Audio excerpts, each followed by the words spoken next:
ఇక నాలుగవది అన్నదాత సుఖీభవ. రైతులకు పెట్టుబడి సాయం అందించే ఈ పథకాన్ని సీఎం నారా చంద్రబాబు నాయుడు గారు కేంద్ర మంత్రుల సమక్షంలో ఆగస్టు 2, 2025న ప్రకాశం జిల్లాలో భారీ బహిరంగ సభలో ఈ పథకాన్ని ప్రారంభించడం జరిగింది.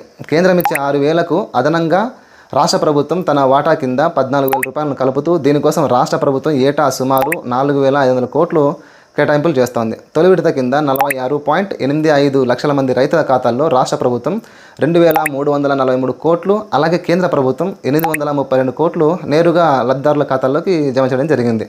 కానీ ఇక్కడ అసలైన చేదు నిజం ఏంటంటే, ఈ పథకానికి సొంత భూమి ఉన్న రైతులకు అందుతున్నా కూడా, సొంత భూమి ఎవరైతే ఉన్నారో వాళ్ళకి ఈ పథకం అయితే సాఫీగా అందుతోంది. కానీ వాస్తవంగా పొలంలో కష్టపడుతున్న కౌలు రైతులకు పూర్తి స్థాయిలో ఈ పథకం చేరడం లేదు.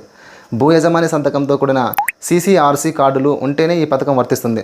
యజమానులు సంతకాలు పెట్టకపోవడంతో లక్షలాది మంది కౌలు రైతులు తీవ్రంగా నష్టపోతున్నారు. ఈ పథకం గురించి ప్రభుత్వం కూడా ఈ కౌలు రైతుల ఆలోచన విధానం నుంచి ఒక సరైన నిర్ణయం తీసుకోవాలని నేను కూడా కోరుకుంటున్నా.